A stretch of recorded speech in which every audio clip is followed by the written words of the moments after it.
विभिन्न जातियों और समुदायों को चमचे। भारत की कुल जनसंख्या में लगभग 85% उत्पीड़ित और शोषित लोग हैं और उनका कोई नेता नहीं है।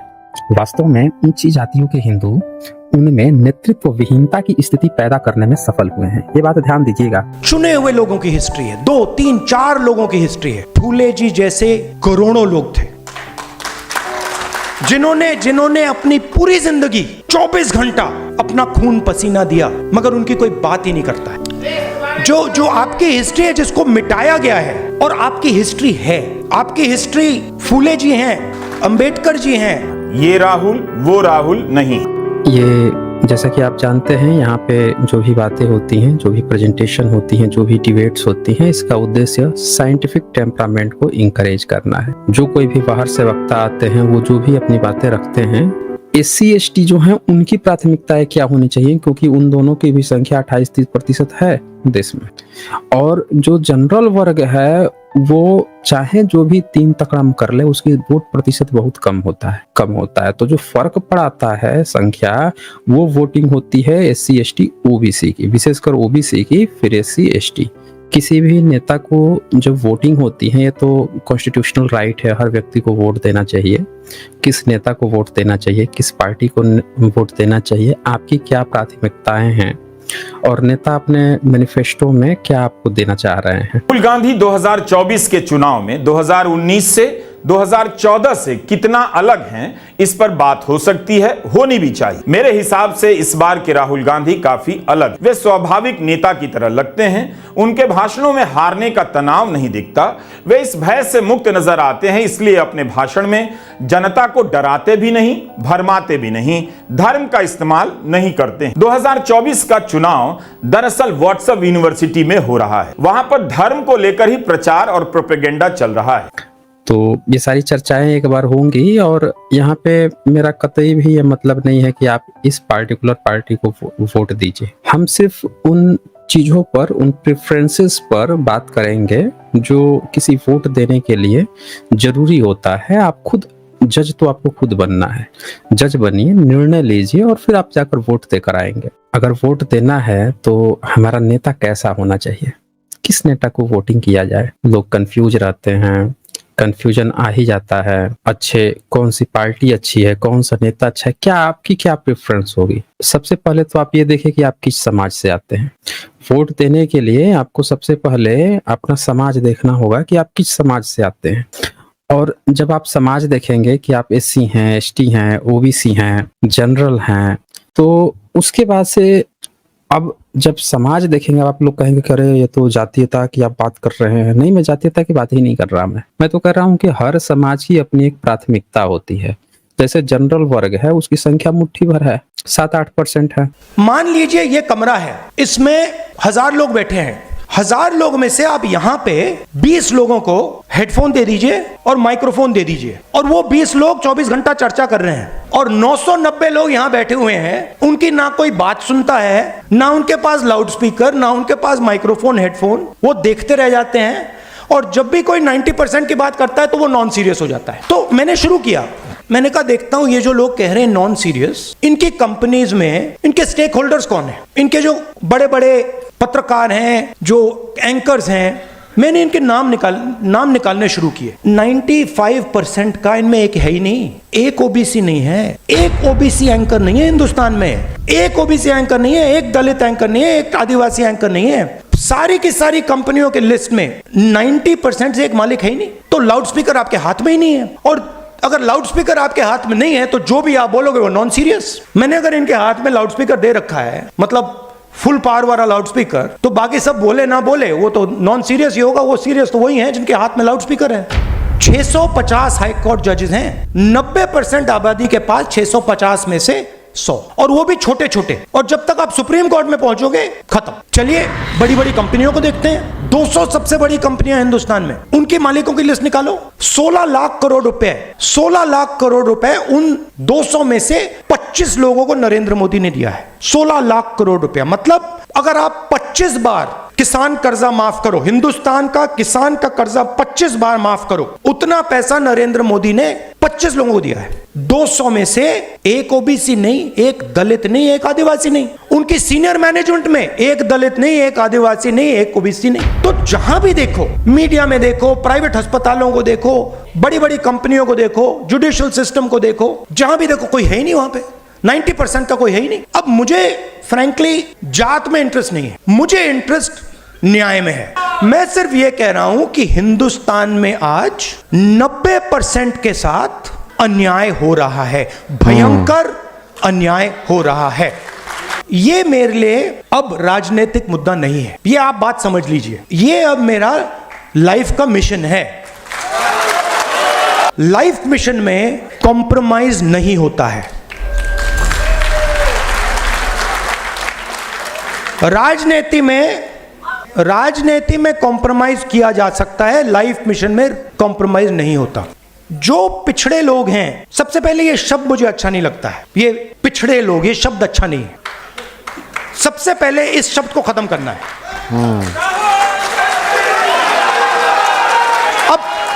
अब इसका मतलब क्या है? देखिए, आपको यह समझना है कि आपके साथ किया क्या गया है। ये जो पूरी मूवमेंट है ना बीजेपी वाली, इसका मिशन आपकी हिस्ट्री को मिटाने का है कि आप लोग अपनी हिस्ट्री ना पहचानो और ना समझो। तो एक प्रकार से आपको बीते हुए समय से काट दिया गया है। ये हुआ है आपके साथ, और आपकी हिस्ट्री है। आपकी हिस्ट्री फूले जी हैं, अंबेडकर जी हैं, मगर वो बहुत चुने हुए लोगों की हिस्ट्री है, 2, 3, 4 लोगों की हिस्ट्री है। मगर एक्चुअली फूले जी जैसे करोड़ों लोग थे जिन्होंने अपनी पूरी जिंदगी 24 घंटा अपना खून पसीना दिया, मगर उनकी कोई बात ही नहीं करता है। तो जो आपकी हिस्ट्री है, जिसको मिटाया गया है, उसको रिवाइव करना है। आजादी की लड़ाई में मैं आपसे पूछता हूं, आजादी की लड़ाई में आपका क्या रोल था? क्या रोल था आपका आजादी की लड़ाई में? सेंट्रल रोल था आपका आजादी की लड़ाई में। आजादी की लड़ाई पिछड़ा वर्ग, दलित, आदिवासी, इन सब ने लड़ी, मगर कोई मेंशन ही नहीं। माइनॉरिटी भी। तो मेरा कहना है कि जब तक हम आपकी हिस्ट्री को रिवाइव नहीं करेंगे, जब तक आपकी एक बार फिर जड़ नहीं लगेगी, हिस्टोरिकल जड़ नहीं लगेगी, तब तक ये लड़ाई नहीं लड़ी जा सकती। मगर ये एक बात समझ लीजिए कि जो मैंने आपसे पहले कहा, ये मेरे लिए राजनीति नहीं है, ये मेरे लिए लाइफ मिशन है, इसको छोड़ने वाला नहीं हूं मैं। जाति जनगणना को कोई शक्ति नहीं रोक सकती है, क्योंकि हिंदुस्तान के 90% लोगों को यह बात समझ आ गई है। शायद वो आज कह नहीं रहे हैं, खुलकर कह नहीं रहे हैं, मगर उनको बात समझ आ गई है कि हिंदुस्तान के इंस्टीट्यूशनल स्ट्रक्चर में, हिंदुस्तान की इकोनॉमी में, हिंदुस्तान के जुडिशरी में उनकी कोई जगह नहीं है, और देश 90% उनका है। तो इसको रोका नहीं जा सकता है। और जैसे ही हमारी सरकार आएगी, मैं आपको बता रहा हूं, पहला काम जाति जनगणना होगा। और अब वो टाइम आ रहा है कि अब ओबीसी पूछ रहा है कि भैया ये हो क्या रहा है? मतलब राम मंदिर बन गया और उसमें हमारा एक आदमी नहीं दिखा। पार्लियामेंट नया खुल गया, बड़ी पूजा हुई, नरेंद्र मोदी बैठे, मगर हमारा एक आदमी उसमें नहीं दिखा। दलित, आदिवासी, यही तो कह रहे हैं, आदिवासी राष्ट्रपति है हिंदुस्तान में। मतलब ये कौन सी भागीदारी है? हेड ऑफ स्टेट राष्ट्रपति है, नया पार्लियामेंट बन रहा है, हेड ऑफ स्टेट का काम उस पार्लियामेंट को खोलने का है, हेड ऑफ स्टेट को परे कर दिया। तो 90% को समझ आ रहा है और इसको हमें आगे ले जाना है। ओबीसी स्टूडेंट्स हैं, आदिवासी स्टूडेंट्स हैं, दलित माइनॉरिटी स्टूडेंट्स हैं, उनका आपने कितना माफ किया? कुछ नहीं, फीस बढ़ा दी। और फीस बढ़ा दी नहीं, बात समझिए, आपने कहा फीस बढ़ा दी, फीस बढ़ाई प्राइवेट यूनिवर्सिटी कॉलेजेस में, सही? प्राइवेट यूनिवर्सिटी कॉलेजेस किसके? वही 5% के हैं।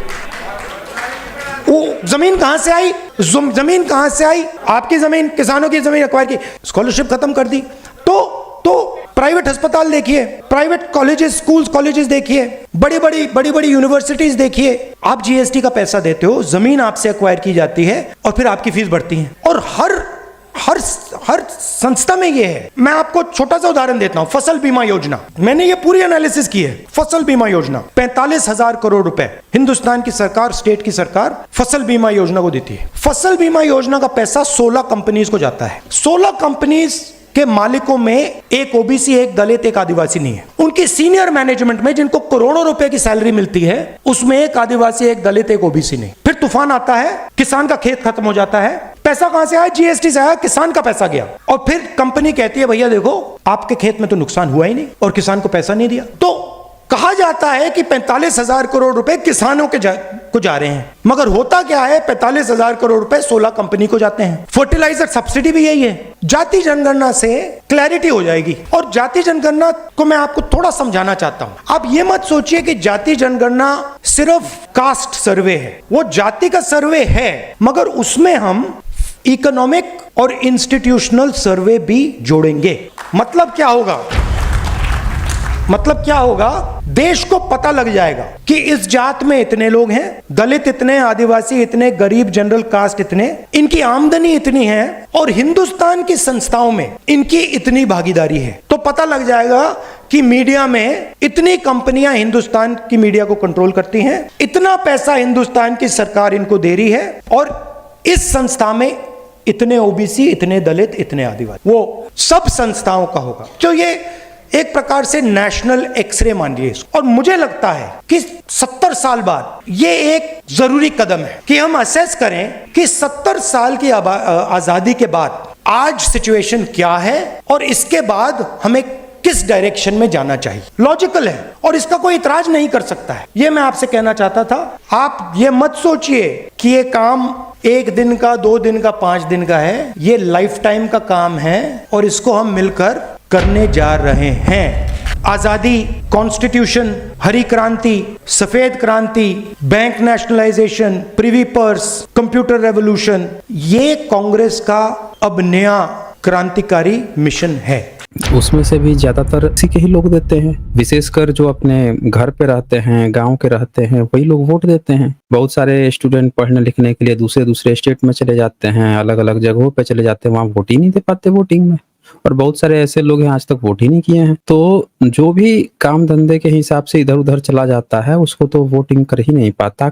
वोट देते हैं वो लोग जो घरों पे रहते हैं, जिनके यहाँ जो पार्टियों के जो गांव के बूथ के कर्मचारी होते हैं वो पहुंचते हैं, उनको खींच कर ले जाते हैं और कहते हैं कि चलो वोट दो। और जो उनसे ज्यादा सटा हुआ होता है, जो उनको फायदे अपने पार्टी के बता रहा होता है, लाभ बता रहा होता है, वो उनको दे आते हैं। लगभग यही होता है। और क्या होता है, कभी कभी ऐसा लगता है कि पब्लिक ने डिसाइड ही कर लिया है कि नहीं, इस सत्ता को अब उखाड़ फेंकेंगे, अगर ये रह गया ना तो भारत को बर्बाद कर देगा। तब चाहे कोई लाख जितना भी वहां पे पहुंचे, लेकिन पब्लिक जो है सत्ता बदल ही देती है। अब किसी को पता चल गया कि भाई हिटलर शाही चलनी है, हमारे सारे हक अधिकार हो जाएंगे। अब लड़कियों को पता चल जाए कि भाई कल को ऐसा ना हो कि हम जींस पहने और हमको रोक लगा दी जाए कि ये धर्म के खिलाफ है, जींस पहन रही है, मोबाइल रखने पर रोक लग जाए, अरे ये देखो ये क्या बॉलीवुड में हॉलीवुड में ऐसी कर रही है, गाने गा रही है, सब हमारा धर्म कैसे नहीं। अब उनको ऐसा पता लगेगा तो 50% महिलाएं बदक भी सकती हैं। वो कहेंगे नहीं, हमको तो ऐसा समाज ही नहीं चाहिए। जहाँ पूरी दुनिया आगे बढ़ रही है वहां हमको कोई पीछे ढकेल रहा है तो सत्ता पलटने की बात करेंगे। तो हमें अपनी प्राथमिकताएं देखनी पड़ेंगी कि हम 21वीं सदी में कहाँ आगे बढ़ रहे हैं और जरूरत के हिसाब से हमारे देश को क्या चाहिए। क्योंकि अल्टीमेट गोल क्या है हम सबका, चाहे कोई हमको गाली ही देता क्यों ना हो, लेकिन अगर भारत में रहता है, भारतीय है, तो कॉन्स्टिट्यूशन के हिसाब से वो मेरा भाई है। हम भारत के लोग, हम सब भाई हैं। यही है ना हमारा प्रस्तावना। तो हो सकता है कि वो नहीं समझ पा रहा हो कि हमें 21वीं सदी है, पूरी दुनिया आगे बढ़ रही है, हमको कैसे आगे बढ़ना है। हो सकता है कि वो खूब गाली गलौज करता हो, उसकी अपनी प्राथमिकताएं हो गई हो, उसका ब्रेन वॉश हो गया हो, वो सोचता हो कि यही चीज होनी चाहिए, जबकि सच्चाई कुछ अलग हो। सच्चाई अलग हो कि पूरी दुनिया आगे बढ़ रही है, कहीं हम ही तो नहीं पिछड़ रहे हैं। तो आपको अपनी प्राथमिकताएं देखनी होंगी कि हमारी प्राथमिकता क्या है। तो जैसा कि मैंने बताया कि भारत में सबसे बड़ी संख्या तो SC ST OBC की है, वोट देने वाले सबसे ज्यादा यही हैं। अब सवाल है कि SC ST OBC की प्राथमिकताएं क्या है। तो सबसे बड़ी संख्या ओबीसी की है, 55-60%। बिहार में तो 63% से भी ज्यादा आया है। तो ओबीसी की प्राथमिकताएं क्या होनी चाहिए, एससी एसटी जो हैं उनकी प्राथमिकताएं क्या होनी चाहिए, क्योंकि उन दोनों की भी संख्या 28-30% है देश में। और जो जनरल वर्ग है वो चाहे जो भी 3 तकड़म कर ले, उसकी वोट प्रतिशत बहुत कम होता है, ठीक है ना, वोट प्रतिशत बहुत कम होता है। तो जो फर्क पड़ाता है संख्या, वो वोटिंग होती है एससी एसटी ओबीसी की, विशेषकर ओबीसी की, फिर एससी एसटी। इनकी जो वोट होती है वही भारत का भविष्य निर्धारित करती है। तो भविष्य निर्धारण के लिए जो जिसकी संख्या सबसे ज्यादा है, अब वही अगर निर्धारण कर रहा है, तो यहाँ तो ध्यान देना पड़ेगा कि जो सबसे महत्वपूर्ण रोल अदा कर रहा है, तो क्या जो भी सत्ता सरकारें आएंगी, क्या उसके बारे में क्या कर रही हैं, या क्या कुछ कर पाएंगी, या कुछ उनके फायदे के लिए करेंगे कि नहीं करेंगी। क्योंकि हम जानते हैं आज तक कास्ट सेंसस नहीं हुआ है। ओबीसी के लिए सबसे पहली प्राथमिकता इस समय जो है वो कास्ट सेंसस है, किसी भी ओबीसी के लिए। अच्छा, कास्ट सेंसस क्यों है? ओबीसी सोच रहे होंगे भाई जनसंख्या गणना। तो मैं आपको बता दूं कि ये वो 7-8% के लोग हैं जो आपको तरह तरह के ज्ञान देते हुए नजर आएंगे, अरे इससे जातिवाद बढ़ जाएगा, अरे इससे वो बढ़ जाएगा। दरअसल उनको इस बात का दर्द है कि कहीं कास्ट सेंसस हो गया तो ओबीसी को हक अधिकार मिल जाएगा। कास्ट सेंसस से जातिवाद नहीं फैलेगा, कास्ट सेंसस से ओबीसी को हक अधिकार मिलेगा। क्योंकि बहुत सारे ओबीसी भाई लोगों को ये बात ही नहीं पता है कि जब कास्ट सेंसस होगा तो सुप्रीम कोर्ट में जब भी कोई आयोग जाता है कि ओबीसी का रिजर्वेशन बढ़ा दीजिए, तो वो क्या कहता है, कास्ट सेंसस लेके आइए। कहाँ है ओबीसी का कास्ट सेंसस? क्योंकि जितना आपका जनसंख्या प्रतिशत होगा उसी हिसाब से आपको रिजर्वेशन या प्रतिनिधित्व मिलेगा। अब गवर्नमेंट जो है, या ये जो 7-8% के लोग हैं, ये लोग क्या दिमाग लगाते हैं कि ओबीसी का कास्ट ही सेंसस मत होने दो, क्योंकि कास्ट सेंसस होगा ही नहीं। तो जब भी ये सुप्रीम कोर्ट में कूद के भी जाएंगे कि भैया हमको रिजर्वेशन दे दो, हमको प्रतिनिधित्व दे दो, तो वो भागा ही देगा, कहेगा कह रहे तुम्हारा कास्ट ही सेंसस नहीं, तो हम कह देते हैं पहले कास्ट सेंसस लेके आ। और गवर्नमेंट आपका कास्ट सेंसस कराएगी नहीं। और ये 7-8% लोग आपको दिन रात जो है चारों बगल गाना गाते रहेंगे। क्या गाना गाते रहेंगे? और उससे जातिवाद फैलेगा। मतलब जो घोर जातिवादी 1000 साल से फैला के लाया है, ओबीसी जिनको दबा के रखा है, जिनके हक अधिकार छीन के मार के रखा हुआ है, उनको समझाएगा कि तुम्हारी अगर जाति जनगणना हो गई तो जातिवाद फैल जाएगा। समझ रहे हैं? ये कौन समझाएगा आपको? वो 7-8%। अब सोचिए वो 7-8% लोग जो कास्ट सेंसस नहीं होना देना चाहते हैं, जो ओबीसी को हक अधिकार नहीं देना चाहते थे। जब मंडल कमीशन लागू हुआ था, उसकी जो 40 सिफारिशें थी, उसमें से मात्र 2 लागू हुई, 38 सिफारिश आज तक नहीं लागू हुआ। ओबीसी का अभी तक हाल फिलहाल तक कोई प्रोफेसर नहीं था। तो सत्ता में कौन लोग थे? यही 7-8% लोग थे। तो ओबीसी को आज तक हक अधिकार मिलता ही नहीं था।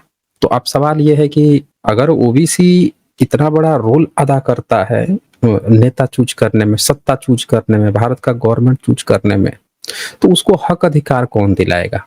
सबसे पहले उसका कास्ट सेंसस करा के उसको 60%, 63% उसको प्रतिनिधित्व कौन दिलवाएगा? ये सबसे बड़ा सवाल है। अगर उसको कोई उसके जनसंख्या प्रतिशत के हिसाब से अगर उसको कोई प्रतिनिधित्व नहीं दिलवा रहा है, तो फिर आप किसी को भी चूज करते रहिए, आपकी मर्जी, या किसी को चूज ही मत कीजिए, जाके फिर नोटा दबा के आइए, क्योंकि फिर आपका कोई मतलब नहीं है वोट का। क्योंकि हम वोट इसलिए देने जाते हैं, कोई भी व्यक्ति जो है, एक चिड़िया भी सुबह में घर से निकलती है ना, तो दाना चुगने जाती है, तो उसका एक उद्देश्य होता है कि ये जो दाना मैं चुग रही हूँ, घर से बाहर निकल रही हूँ, इस दाने से मेरा पेट भरेगा और इस दाने से मेरे बच्चे का पेट भरेगा, एक उद्देश्य होता है।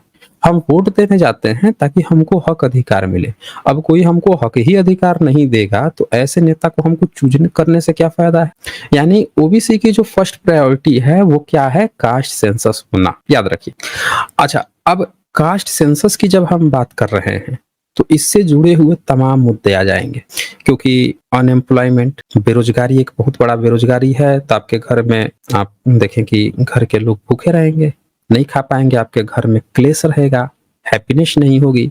सुबह से शाम तक माँ बाप जो हैं वो आपको डांट पिलाते रहेंगे, ताना देते रहेंगे। पड़ोस के अंकल, पड़ोस के, अरे देखो पढ़े लिख के इतना तो पढ़ लिया, बीटेक कर लिया, एमटेक कर लिया, पीएचडी कर लिया, बेरोजगार बैठा हुआ है, ताने मारते रहेंगे आपको। अगल बगल के रिश्तेदार आएंगे, आप मुंह बचा के इधर उधर भागते रहेंगे, कारण आपको रोजगार नहीं है।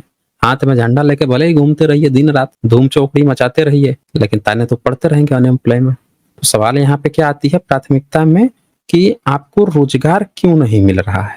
रोजगार ओबीसी एससी एसटी को क्यों नहीं मिल रहा है, यानी कि आपका प्रतिनिधित्व, रोजगार कहने का मतलब आपका प्रतिनिधित्व आपको क्यों नहीं मिल रहा है। जिस देश में आप सबसे महत्वपूर्ण रोल अपनाते हैं उसी देश में आपको रोजगार क्यों नहीं मिल रहा, यानी कि आपका कास्ट सेंसस नहीं हुआ है। तो सारे ओबीसी को ये बात ध्यान रखना चाहिए, चाहे उनका रोजगार का मुद्दा हो, चाहे उनका किसी भी पोस्ट पर कहीं पे भी प्रतिनिधित्व का मुद्दा हो, वो सारी प्रॉब्लम का एकमात्र सॉल्यूशन जो है वो शुरू होता है, वो कास्ट सेंसस से शुरू होता है। तो सबसे पहले आपको सपोर्ट आपको उन नेताओं को चूज करना चाहिए, उन लोगों को चूज करनी चाहिए जो इस पर महत्वपूर्ण रोल अदा कर रहे हैं या कर सकते हैं। ये प्राथमिकता।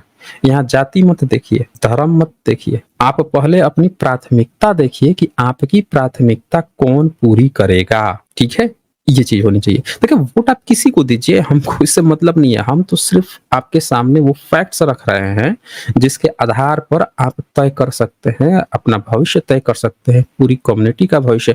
नहीं तो हमारे धर्म ने तो पिछले 1000 साल से हमारा भविष्य तय करके रखा है। हम लोग क्या हैं? पिछड़े वर्ग, अति पिछड़े वर्ग, शूद्र, अछूत, यही सब कहा गया ना, यही तो हमारा भविष्य 1000 साल से तय किया गया है। ईश्वर मस्त है, हम ईश्वर का घर बनाने में मस्त है। घर में, अपने घर में रोटी नहीं है खाने को, ईश्वर का घर बनाने में मस्त है। और वो लोग कितने मस्त हैं जो ईश्वर का घर बनाने में पैसे बांट रहे हैं, लेकिन ओबीसी एससी एसटी का कास्ट सेंसस में जबान से हलक नहीं निकल रही है। प्राथमिकता चूज कीजिए। इसके बाद से बात करते हैं हम एससी एसटी की, उनकी प्राथमिकताएं क्या होंगी। तो आप देखें, आज जितने भी अपराध हो रहे हैं उसमें ओबीसी पर अपराध हो रहे हैं। अभी जैसे मैंने एक मूवी का जिक्र किया था, अमर सिंह चमकीला का, पिछली बार, कितनी खूबसूरत मूवी है, और उसमें कैसे एक बहुत बड़ा सिंगर थे चमकीला, और उनको किस तरह से जातिवादी लोगों ने मार डाला। कारण कि वो निचली जाति के थे। एक निचली जाति के लिए किसी भी धर्म मजहब में ऊंचा उठना लोगों को खटकता है, यानी जाति प्रथा जो है वो एक कूट कूट के भरी हुई है। तो एससी एसटी के जो लोग हैं उनको अपना नेता तो पहले वैसा व्यक्ति को चूज करना चाहिए जो जातिवादी नहीं है। अब सवाल ये है कि क्या वो किसी गैर आप एससी एसटी को चूज कर सकते हैं, गैर एससी एसटी ओबीसी को? क्या उसके अंदर जातिवाद होगा कि नहीं होगा, इस पे मैं कैसे उत्तर दे सकता हूँ भाई। लेकिन अमूमन यही देखा गया है कि 99% चांस होता है कि अगर आपके पैर रेगिस्तान में नहीं पड़े हैं तो आपको प्यास का मजा मिलेगा कि नहीं मिलेगा, या नॉर्मल पानी पी के जिंदगी गुजार लेते हैं, पता नहीं चलता। तो एससी एसटी को आपको ये तय करना पड़ेगा कि आपका नेतृत्व, आपका वो व्यक्ति हो जो उस दर्द को आपके अंदर से महसूस किया हो, जो आपके लिए रात में खड़ा हो जाए, जो रात के 2 बजे खड़ा हो जाए, जो दिन में खड़ा हो जाए, जो आपके लिए हर पल खड़ा हो जाए, जो आप पर अत्याचार हो रहा है तब वो कहीं भी पहुंच के खड़ा हो जाता है आपके हक अधिकार के लिए, वो नेता आपका हो सकता है। तो उस हिसाब से आप चूज कर सकते हैं, क्योंकि अल्टीमेटली एससी एसटी पर जितनी अत्याचार की घटनाएं घट रही हैं, इतने देश आजाद हुए 77 साल हो गया और अभी तक ये सुनने में आता है कि कोई मूंछ रखता है तो मार दिया जाता है, कोई घड़े से पानी पी लेता है तो मार दिया जाता है। तो मैं तो कहूंगा कि एससी एसटी को बहुत ही सतर्क होकर अपना लीडर चूज करना चाहिए। आपको वही नेता चूज करना चाहिए जो भाषणबाजी की बजाय आपके साथ खड़ा हुआ हो जगहों पे, समझ रहे ना, वो नेता आपका ही हो सकता है, वही आपके लिए काम कर सकता है। मैं ये नहीं कह रहा हूं कि आगे भविष्य में करेगा कि नहीं करेगा, पर जो सामने जो चीजें खड़ी हैं उसमें इसी बात की प्रोबेबिलिटी दिखती है कि वो नेता आपके लिए सही हो सकता है। अच्छा, ये सारी ऐसी तो बातें थी ही, लेकिन ओवरऑल एक और बात आ जाती है। अब कॉमन एक ले लीजिए कि आपका नेता कैसा होना चाहिए। कॉमनली आप ये देखेंगे कि आपका नेता ऐसा होना चाहिए जो पूरे देश को आगे ले जाने में मदद करे, न कि देश को उलझा दे, न कि आपके हक अधिकारों को छीन ले, आपके बोलने की स्वतंत्रता गायब हो जाए, अभिव्यक्ति की आजादी खत्म हो जाए, आपको जो हक अधिकार जो कॉन्स्टिट्यूशन में दिया है वो गायब हो जाए। जैसे कई मुस्लिम देशों में देखा गया, उनके यहाँ 50, 60, 70, 80, 90 साल पहले देखोगे तो वहां की लड़की आपको स्कर्ट में मिल जाएंगी। आज देखिए सब बुर्के में मिलती हैं। हुआ क्या कि पिछले 30-40 साल में इस्लाम में जैसे जैसे सामाजिक तौर पे चेतना बढ़ी है, तो वैसे वैसे इस्लाम में क्या हुआ कि इस्लाम के प्रति चेतना बढ़ा ली लोगों ने, और जैसे जैसे इस्लाम के प्रति चेतना बढ़ी तो वहाँ के जो नवयुवक थे वहाँ के जो मौलाना मुफ्ती लोग थे, उन्होंने अपने लोगों को संदेश दिया कि देखो देखो, इस्लामिक मुल्क मिलने से अल्लाह खुश होगा, हमारा देश अमन होगा, और दूसरे धर्मों की बुराई बता देना कि ये काफिर हैं, ये गलत है, वो है, कर दिए। तो वहाँ के पब्लिक जो थी, न्यू जनरेशन थी, उसको समझ में आ गया। देखें आप, होता क्या है, सबके साथ, सारे धर्मों के साथ है, उसके जो लीडर हैं हमेशा दूसरे धर्मों की बुराई बता देंगे। तो जब आप दूसरे की बुराई देखते हो तो आपको अपनी अच्छाई या अपने घर की बुराई अब देखने की जरूरत नहीं होती है। अब क्या करते हो, बाय डिफॉल्ट आप अपने को सही मान लेते हो, समझ रहे ना। सामने वाले को अगर किसी ने गलत दिखा दिया, सामने वाला गलत है या नहीं है, तो अगर आपके माइंड में ये सेट हो गया कि सामने वाला गलत है, तो आप भले ही उससे ज्यादा गलत हो, लेकिन आप उसके बारे में सोचोगे ही नहीं। आप क्या सोच लोगे, बाय डिफॉल्ट अब हम अच्छा हैं, आप उसमें फंस जाते हो। तो कई ऐसे देश देखे गए हैं जो इस चक्कर में फंस गए और उनके यहाँ घोर इस्लामवाद शुरू हो गया, घोर कट्टरवाद हो गया। तो हमें भी देखना होगा कि हमारे यहाँ भी हिंदू राष्ट्र की मांग उठती है। कहीं ऐसा तो नहीं है कि हम भी उसी दौर में चले जाएंगे, हम भी एक गैर इस्लामिक देश या भले ही इस्लाम की तरह ही गैर इस्लामिक देश की वाला कट्टर वाला हाल बन जाएंगे। ऐसा तो नहीं ना होगा। कहीं ऐसा तो नहीं होगा कि हमारे देश में भी चीन और रूस की तरफ प्रतिबंध लगने शुरू हो जाएंगे, अभिव्यक्ति की आजादी का हनन हो जाएगा, कोई एक सत्ता में बैठ गया, वही जो है अगले 30 साल 40 साल 50 साल तक सत्ता पे बना बैठा रह जाएगा। जबकि डेमोक्रेसी की खूबसूरती क्या होती है कि रोटेशन, आप रोटेट मार दीजिए, 5 साल मैक्सिमम 10 साल, फिर रोटेशन हो जाता है। रोटेट कर दीजिएगा तो ये वाले को भी लगेगा कि हमारी पपौती नहीं है, दूसरा वाला आएगा उसको भी लगेगा कि भाई अगर हम सही काम नहीं किए तो हमको भी भगा देगा, समझ रहे ना। तो रोटेशन प्रणाली से हमेशा नेताओं में चिंता बनी रहती है, पार्टियों में चिंता बनी रहती है। और जब आप रोटेट नहीं करते हैं, किसी को एक दे देते हैं, जैसे चीन को देख लीजिए, जैसे रसिया को देख लीजिए, तो उनके यहाँ डिक्टेटरशिप है, वहां कोई बोल नहीं सकता, सरकार के खिलाफ तो कोई बोल ही नहीं सकता। जहां पे भी सत्ता लंबी खिंचती है वहां पे डिक्टेटरशिप ग्रांटेड हो जाता है, बाई ग्रांट। जैसे पित्ती सत्तात्मक में महिलाओं पर बाई ग्रांट मान लेते हैं ना, कि शादी हुई है अब घर में आके खाना ही बनाएगी, वो जॉब भी कर ले, जॉब की भी हम आजादी दे देंगे, लेकिन तो भी घर का खाना उसको बनाना ही पड़ेगा भाई। घर का सब काम उसको करना ही पड़ेगा, बाय डिफॉल्ट उसको करना पड़ेगा, ग्रांटेड मान लेते हैं ना एक पित्ती सत्तात्मक सोच की। तो वैसे ही सत्ता भी होता है, जब सत्ता को डर ये इस बात का हट जाए, जब उसको ये लग जाए कि पब्लिक जो है हमको ही बैठा के रखेगी, तो उसके अंदर से ना पब्लिक का डर हट जाता है। अब वो क्या करती है, अपनी चीजें थोपने लगती है। पहले उस चीज को थोपेगी कि जो लोग हैं, जो पब्लिक हैं, उनकी अभिव्यक्ति ही काट दो, हमारे खिलाफ बोलना ही खत्म कर दे, क्योंकि उनको सबसे पहला यही बात का डर रहता है कि लोग बोलेंगे, हमारी गलत चीजें भी उजागर कर देंगे, तो लोग जो हैं सच के साथ चले जाएंगे और हमको हटा के दूसरे को ले आएंगे। तो सबसे पहले उनका मुंह बंद कराते हैं। अच्छा, उसमें कुछ लोगों को मजा भी आएगा। मैंने क्या कहा, जैसे इस्लाम का मैंने उदाहरण दिया, कुछ मुस्लिम कंट्रीज का, जैसे अफगानिस्तान है, तालिबान आ गया, जैसे ईरान में भी धीरे धीरे शुरू हुआ, तुर्की में भी शुरू हो गया। तो इसी तरह से कुछ लोगों को बड़ा मजा आएगा, बहुत मजा आएगा, अरे हमारा धर्म आ रहा है, हमारा ये आ रहा है। लेकिन ओवरऑल जो होता है वो मजा नहीं होता है। वो एक वैसी होती है कि आप जो है, आपको तवे के कढ़ाई पर बैठाया गया है, लेकिन आप दूसरों को दिखाने के लिए, होता है ना फिल्मों में दिखाया जाता है कि हीरो जो है, नायक है, मिर्ची दे दिया गया है, सामने हीरोइन खड़ी है तो लेके मिर्ची खाए पड़ा हुआ है, अंदर से जल रही है, लेकिन सामने दिखा रहा है कुछ नहीं हो रहा है, कुछ नहीं हो रहा है, मजे में है, एकदम मजे में है, और वो हाल हो जाए। तो इसीलिए डेमोक्रेसी का फुल यूज क्या होता है कि आप जो है किसी भी पार्टी को पूरी तरह से इतना कॉन्फिडेंस मत दे दें कि आपके ही हक अधिकार छीन के आपको ही गुलाम बना के रख दे, ठीक है ना। आपको उसको हमेशा ये डर दिखाना होगा कि तो बेटा काम नहीं करोगे तो चलो निकल लो, हम पब्लिक हैं, हम इस देश की जनता हैं, काम करोगे तो टिकोगे, काम नहीं करोगे तो निकल लो फिर, ठीक है ना। दूसरे को ले आएंगे, वो काम नहीं करेगा फिर तीसरे को ले आएंगे, हर किसी को ले आएंगे। तो ये सारी बातें हैं, इन सारी बातों को देकर वोट देना चाहिए। मैं यहाँ पे एक बड़ी खूबसूरत किताब एक आई थी, पुरानी किताब है, उसका थोड़ा सा मैं आप लोगों को हवाला देना चाहूंगा। एक किताब लिखे थे मान्यवर कांसीराम जी,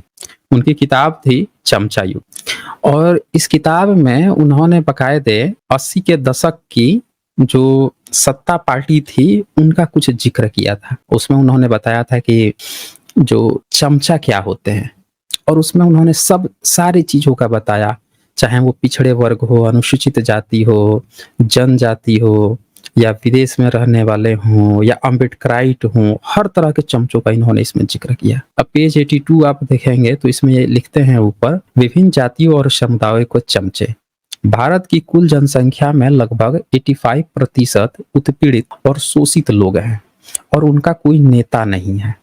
वास्तव में ऊंची जातियों के हिंदू उनमें नेतृत्व विहीनता की स्थिति पैदा करने में सफल हुए हैं। ये बात ध्यान दीजिएगा, भले ही किताब आज से 50 साल पहले की हो, लेकिन ये बड़ा खास बात वहां पे लिखे हैं कि ऊंची जाति के जो हिंदू हैं उन्होंने देश की 85% जनसंख्या में ये एहसास कराया है कि तुम्हारे यहाँ कोई नेतृत्व ही नहीं है। मैं आप लोगों को एक दिन ये बात बताया था कि आप पर काल्पनिक चरित्र क्यों थोपे गए हैं, यही दिखाने के लिए कि तुम्हारे यहाँ आज तक कोई माई का लाल पैदा ही नहीं हुआ जिसमें दम हो, तो इसीलिए तुम काल्पनिक लेके इसी को अपना पूर्वज मानो। तुम्हारे यहाँ कोई नहीं पैदा होता, कोई दम वाला इंसान ही नहीं पैदा हुआ, तुम काल्पनिक लेकर इसी को अपना पूर्वज मानो। समझ रहे ना, इस कंसेप्ट को समझिएगा। हमेशा ही जो कौम जो है वो जीवित नायकों को पूजती हैं, लेकिन अगर आपको कोई काल्पनिक नायक पूजवा रहा है ये कह के कि ये आपका पूर्वज है, इसका मतलब वो आपको बार बार एहसास दे रहा है, आपके मुंह पर तमाचा मार के खींच के कह रहा है कि बेटा तेरे यहाँ कोई मर्द ही आज तक पैदा नहीं हुआ, तेरे यहाँ आज तक कोई औरत ही नहीं पैदा हुई जो ताकतवर हो, जिसका नाम तुम शान से ले सको, तुम काल्पनिक चीज को पूजो। तो यहाँ पे क्या कहते हैं, वो कहते हैं कि हिंदू, उच्च जातियों के हिंदू उनमें नेतृत्व विहीनता की स्थिति पैदा करने में सफल हुए। कोई एक नेता उभरने नहीं देंगे, पूरे SC ST OBC में नेता ही नहीं उभरने देंगे, उभरेंगे भी तो चमचा बना के, भाई हमारे आगे पीछे डोलते रहो। इन स्थिति में उन जातियों और समुदायों में चमचे बनाने की दृष्टि से अत्यंत सहायक है। विभिन्न जातियों और समुदायों के अनुसार चमचों की निम्नलिखित श्रेणियां गिनाई जा सकती है। अब उन्होंने चमचों की गिनाई दी थी। अनुसूचित जातियां, अनिच्छुक चमचे। अब ये अनिच्छुक चमचे कौन है? तो लिखते हैं 20वीं सदी के दौरान अनुसूचित जातियों का समूचा संघर्ष यह इंगित करता है कि उज्जवल युग में प्रवेश का प्रयास कर रहे थे, किंतु गांधी जी और कांग्रेस ने उन्हें चमचा युग में ढकेल दिया। अब यहाँ पे एक शब्द है गांधी जी और कांग्रेस ने, ध्यान दीजिएगा। यहाँ कांग्रेस जो शब्द है इसको तो आज की डेट में थोड़ा मॉडिफाई कर लीजिएगा, क्योंकि उस समय ब्राह्मणवादियों की एक ही पार्टी थी, कांग्रेस बड़ी पार्टी थी और कोई बड़ी पार्टी नहीं थी। लेकिन आज तो कांग्रेस हाशिए पे है और ब्राह्मणवादियों की कई सारी पार्टियां हैं आज तो इसीलिए उस समय का ये संदर्भ कांग्रेस दिया गया है। आज इसकी जगह पर आप कई और भी पार्टियों को रिप्लेस करके जोड़ सकते हैं, जहाँ पे ब्राह्मणवादियों का गठजोड़ है, जो अपने को सो कॉल्ड उच्च जातियों का प्रतिनिधित्व को जो पार्टियां मानती हैं। तो लिखते हैं उन्हें चमचा युग में ढकेल दिया। चमचा युग में ढकेल दिया, सीधी सी बात है। SC ST OBC आप उनको लेगा, लेकिन उनको किस तरह से ट्रीट करेगा उसके बारे में ये बता रहे हैं कि चमचा युग में ढकेल दिया। वे उस दबाव में अभी भी करा रहे हैं, वे वर्तमान स्थिति को स्वीकार नहीं कर पा रहे हैं और उससे निकल भी नहीं पा रहे हैं, इसीलिए उन्हें अनिच्छुक चमचे कहा जा सकता है। बड़ा खूबसूरत पॉइंट है कि वो उससे निकल भी नहीं पा रहे हैं और न ही वर्तमान स्थिति को स्वीकार कर पा रहे हैं। तो उनको क्या कहा उन्होंने कि अनुच्छुक चमचे हैं। उसके आगे उन्होंने क्या कहा, अनुसूचित जनजातियां यानी नवदीक्षित चमचे। अब ये कौन है? अनुसूचित जनजाति भारत के संवैधानिक और आधुनिक विकास के दौरान संघर्ष के लिए नहीं जानी जाती। 1940 के दशक में उन्हें भी अनुसूचित जातियों के साथ मान्यता और अधिकार मिलने लगे। भारत के संविधान के अनुसार 26 जनवरी 1950 के बाद उन्हें अनुसूचित जातियों के समान ही मान्यता और अधिकार मिले। यह सब उन्हें अनुसूचित जातियों के उस संघर्ष के परिणाम स्वरूप मिला जिसके चलते राष्ट्रीय और अंतर्राष्ट्रीय मत उत्पीड़ित और शोषित भारतीयों के पक्ष में हो गया था। आज तक उन्हें भारत के केंद्रीय मंत्रिमंडल में कभी प्रतिनिधित्व नहीं मिला। अब यहाँ पे आप देख सकते हैं कि जो ST वर्ग है उसके बारे में बता रहे हैं कि उनको कभी प्रतिनिधित्व नहीं मिला है केंद्रीय मंत्रिमंडल में। 1980 के दशक की वो बता रहे हैं, तब तक नहीं मिला था। वो पूरा कब्जा करके हाईजेक करके बैठे हुए थे। ये कहिए 1980-90 के दशक के बाद से पिछड़े वर्ग के कुछ नेता जो हैं धीरे धीरे उभरे हैं, संघर्ष किए हैं, फाइट किए हैं और तब जाके कई स्टेट में अपना राज्य भी बना लिए और अपना एक फाइट ब्राह्मणिज्म के खिलाफ खड़ा कर दिए स्ट्रांगली।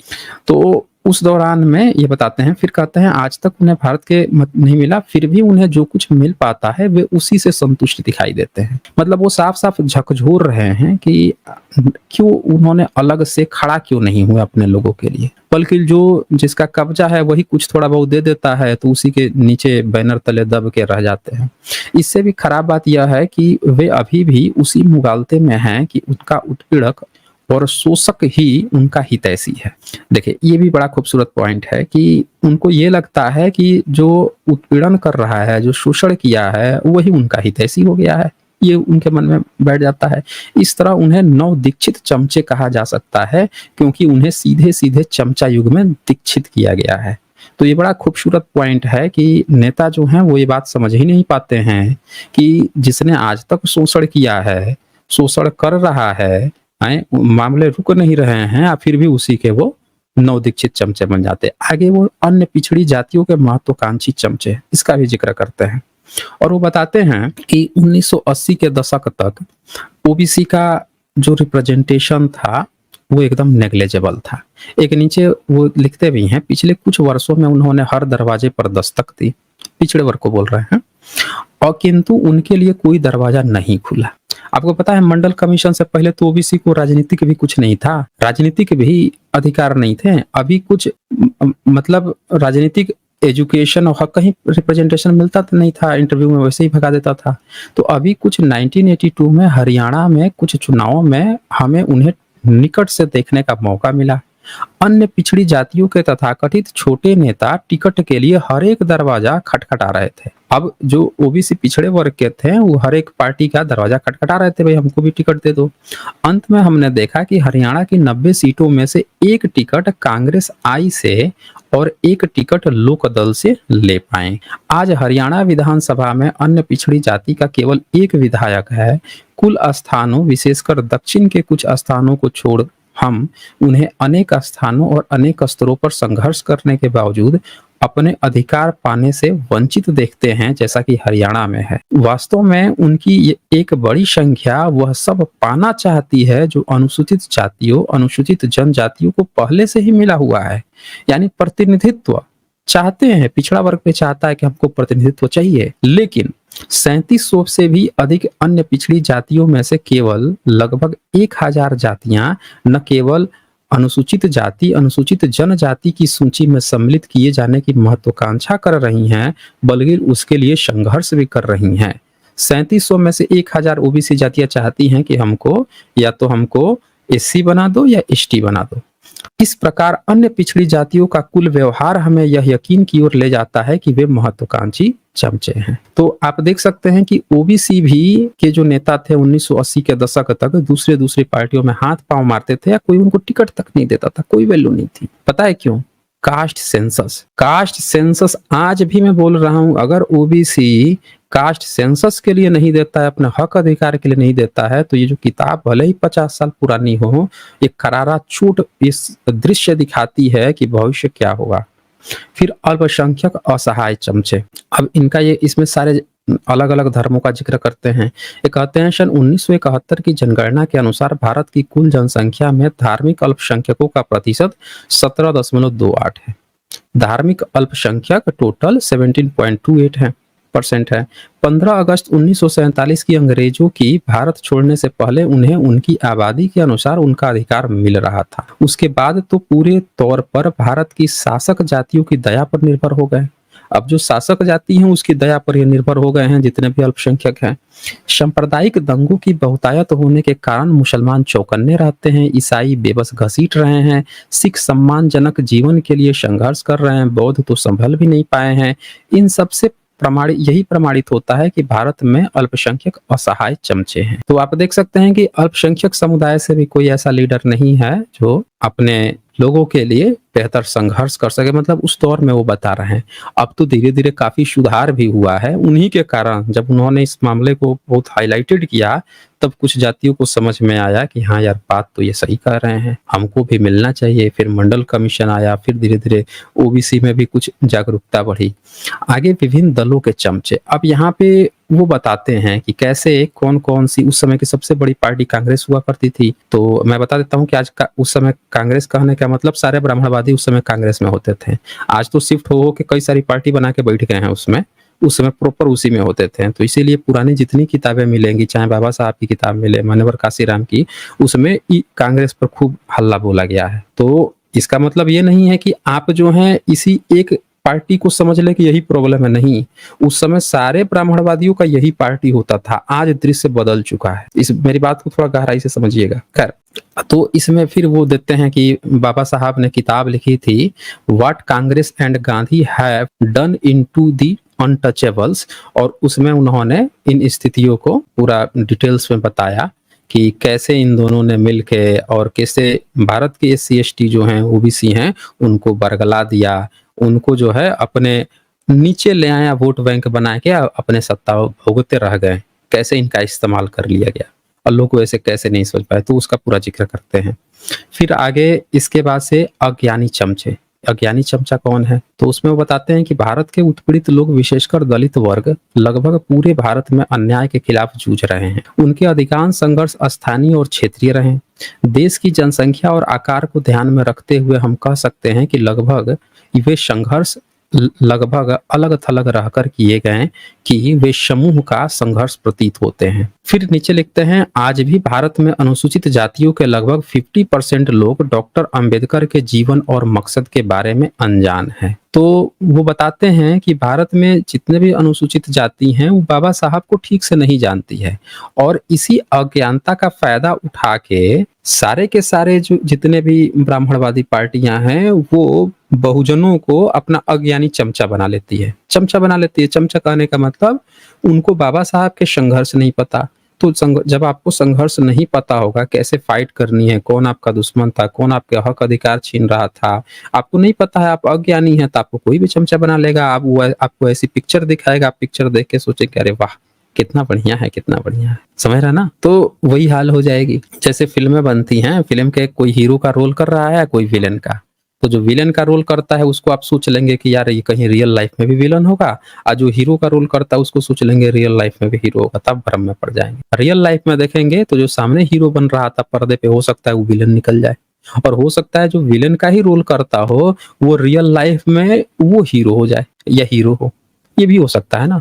तो इसका भी इन्होंने यहाँ पे जिक्र किया है। इसके बाद से आगे वो अम्बेडकराइट चमचों का भी जिक्र करते हैं, प्रबुद्ध चमचे तथा अम्बेडकरवादी चमचे।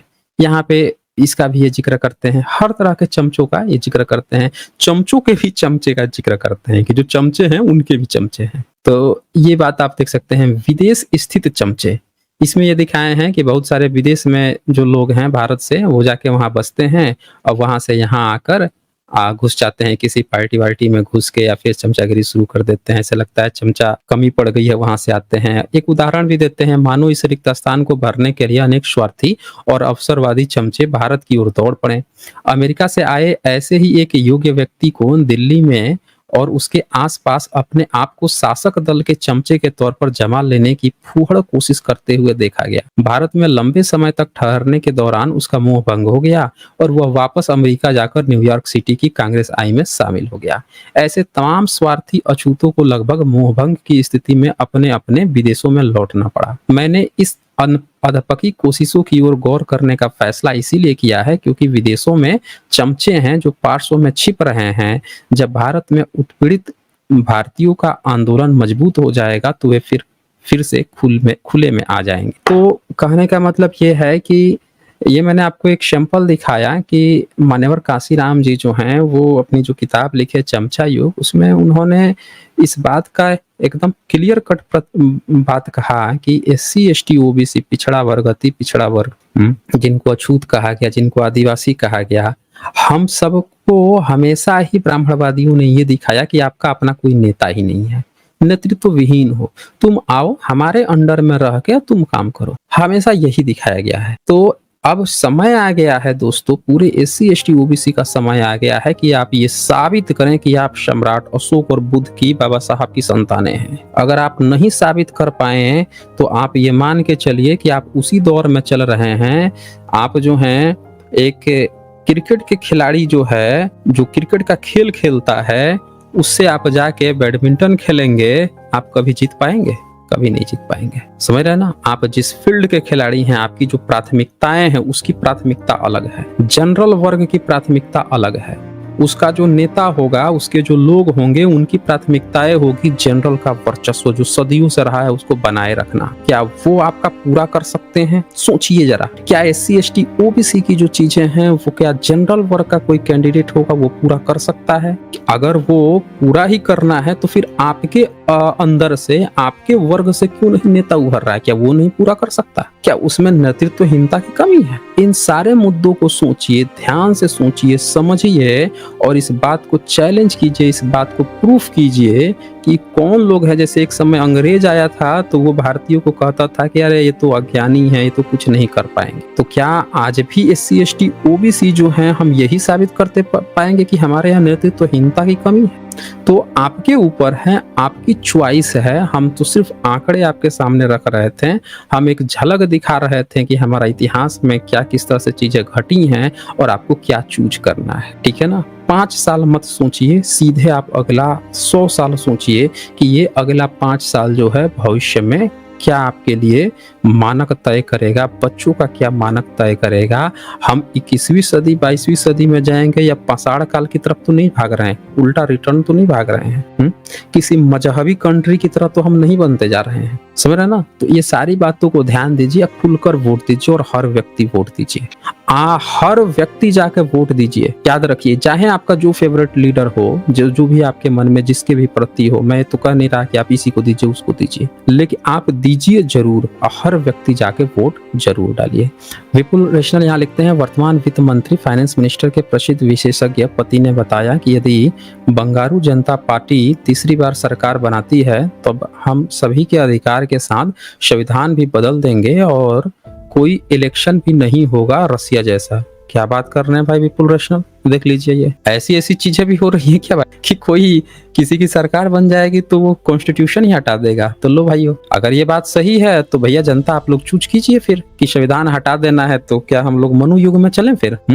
मनु युग में चलते हैं ना, सब लोग वो बन जाएंगे। घर जो द्विज हैं, ब्राह्मण क्षत्रिय वैश्य, उनके घरों के नाले साफ किया जाएगा फिर सारे SC ST OBC मिलके, और नाक जीभ काट दी जाएगी और पूरा मनुस्मृति लागू करवा लिया जाएगा। मजा आएगा फिर, है ना? अब मंदिर का घंटा भी, अभी तो कह देते ना जहाँ मंदिर का घंटा, अब घंटा भी बजाने को नहीं मिलेगा, क्योंकि SC ST OBC मतलब पिछड़ा शूद्र, SC ST तो छोड़ दीजिए, वो तो अंत्यज हैं।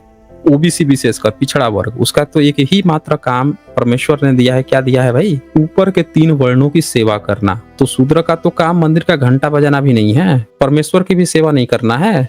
शूद्र का काम क्या है? ऊपर के 3 वर्णों की सेवा करना, यही एकमात्र काम है। तो वही युग में चलते हैं फिर, बहुत बढ़िया रहेगा फिर। और फिर यहाँ पे विपुल रेशनल लिखते हैं, मेरा सभी बहुजन पार्टियों से यही विनती है कि अपनी जाति से उठकर सभी दलित, अति पिछड़े, पिछड़ों, अल्पसंख्यक के प्रत्येक जातियों के लिए कार्य करें, क्योंकि उनकी हालत बहुत खराब है। DMK और आप एक्सपर्ट पार्टियों से अवश्य सीख लें। देखिए, ये पार्टिकुलर आप पार्टी का नाम ले रहे हैं, मैं किसी पार्टिकुलर पार्टी का नाम नहीं लूंगा। जनता इतनी चालाक है, चतुर है, वो उनकी प्राथमिकताएं समझ सकती हैं। और बस मैं ये कहूंगा कि आप कभी भी अपनी स्वतंत्रता को हनन मत होने दीजिएगा। कभी भी ऐसा किसी को मत चूज कीजिए जो आपको उस दौर में लेके चला जाए जिस दौर से बाबा साहब हमको निकाल के लाए। समझ रहे ना? इस चीज का सबसे प्राइमरी कंडीशन ध्यान रखें।